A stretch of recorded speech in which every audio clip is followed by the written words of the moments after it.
नमस्कार दोस्तों, स्वागत है आप सभी का। तो आज हम एनसीईआरटी गणित कक्षा 10 के प्रश्नावली 5.2 के क्वेश्चन नंबर 13 को हल करेंगे, जिसमें कि दिया हुआ है कि 3 अंकों वाली कितनी संख्याएं 7 से विभाज्य हैं। मतलब कि 7 से कटने वाली कितनी संख्याएं हैं, हमें उन पदों की संख्या निकालनी है, मतलब कि स्मॉल n।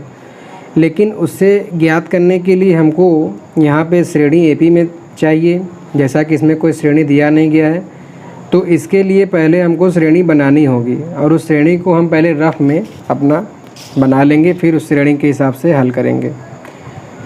तो जैसा कि 3 अंकों की संख्या की बात की गई है, तो 3 अंकों की सबसे छोटी संख्या जो होती है वो 100 होती है और 3 अंकों की सबसे बड़ी संख्या जो होती है वो 999 होती है। लेकिन क्वेश्चन में दिया गया है कि 7 से कटने वाली, तो अगर हम 7 को 100 से भाग देते हैं तो 7 एकम 7 बचेगा 3 0, 7 चौक 28, 2 शेष आ जा रहा है। तो मतलब या तो हम 100 में से 2 घटा दें जो कि आएगा 98, ये 7 से कटेगा। लेकिन क्वेश्चन में 3 अंकों की संख्या लेना है, लेकिन इस प्रकार हमको केवल 2 अंक की संख्या मिलेंगी। तो इसको 7 से कटने के लिए हम इस 100 में 5 और जोड़ देंगे तो ये 105 हो जाएगा, क्योंकि 2 शेष बच रहा था। 5 और जोड़ देंगे तो 7 हो जाएगा, फिर ये एक बार में कट जाएगा। तो 7 से कटने वाली 3 अंकों की पहली संख्या जो हो जाएगी वो 105 हो जाएगी। अब क्योंकि सब संख्या 7 से कटेगी तो इन सभी पदों के बीच जो सर्वांतर रहेगा वो 7 ही रहेगा। तो इस तरीके से हम 105 में 7 जोड़ेंगे तो जो कि हो जाएगा 112। तो एपी का दूसरा पद 112 हो जाएगा। इसी तरीके से 112 में फिर हम 7 जोड़ेंगे तो ये 119 हो जाएगा। इसी तरीके से श्रृंखला आखिरी पद तक जाएगी। तो आखिरी पद 7 से कट रहा है कि नहीं, ये देखने के लिए हम 999 में भी 7 से भाग दे ले रहे हैं। तो 7 से जब इसको भाग देंगे तो 7 एकम 7 बचेगा 2, फिर 9, 7 चौक 28 बचेगा 1, 9 उतारेंगे, 7 दूनी 14 तो बचेगा 5।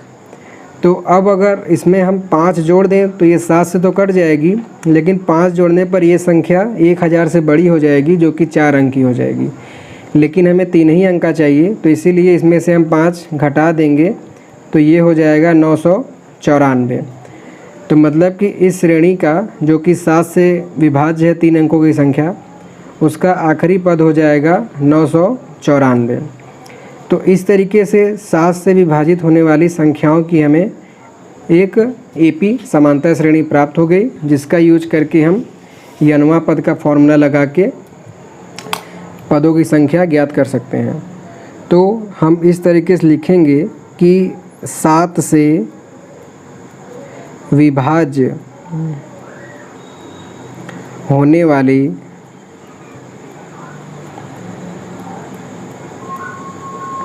संख्या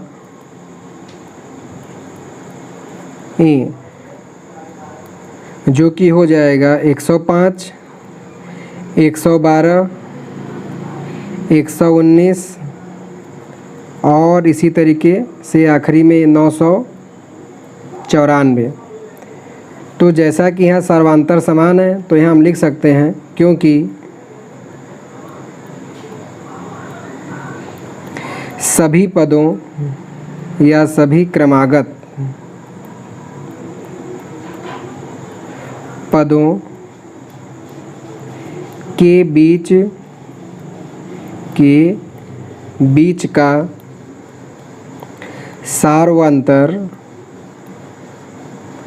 बीच का सार्वंतर समान है,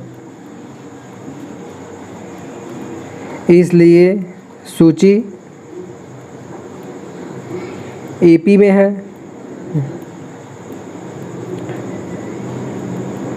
तो जब सूची एपी में हो गया तो इसलिए यहाँ से हम निकाल सकते हैं कि प्रथम पद ए बराबर 105 और सार्वांतर डी बराबर 112 माइनस 105 बराबर 7। इसको हम मान लेते हैं कि ये यनवा पद है, ठीक है। तो माना यनवा पद बराबर 994 और इसकी पद संख्या को हमें ज्ञात करना है।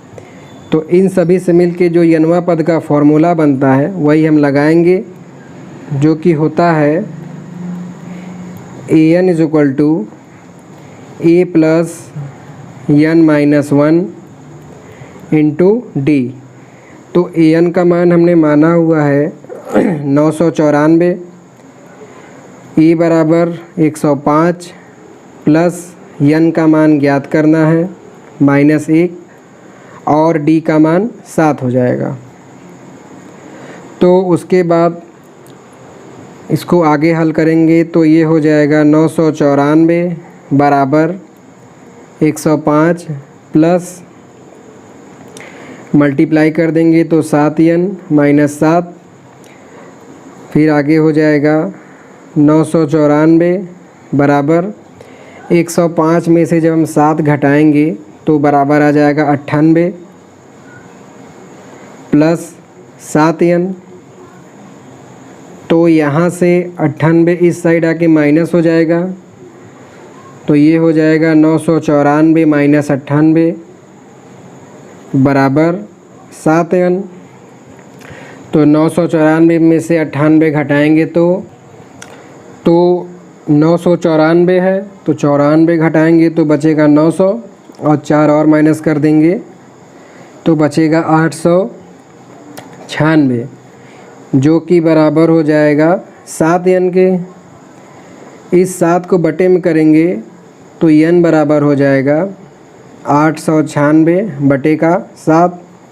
7 से अब 896 में हम भाग देंगे तो 7 × 7 बचेगा 1, 9 उतरेगा, 7 दूनी 14 बचेगा 5, 6 उतरेगा और 7 × 8 = 56।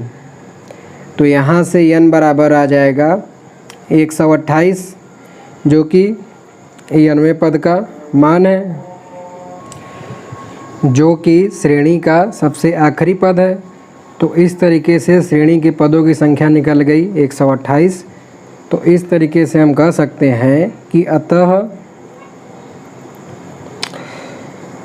128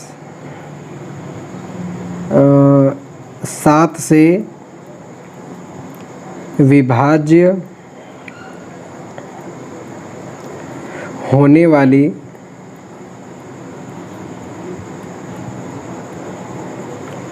पदों की संख्या बराबर हो जाएगा 128। तो इस तरीके से हमारा क्वेश्चन नंबर 13 भी हल हो जाता है।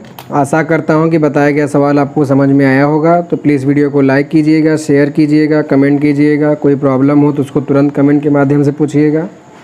और आगे की आने वाली वीडियो से अपडेट रहने के लिए चैनल को सब्सक्राइब कर लीजिएगा। So thanks for watching.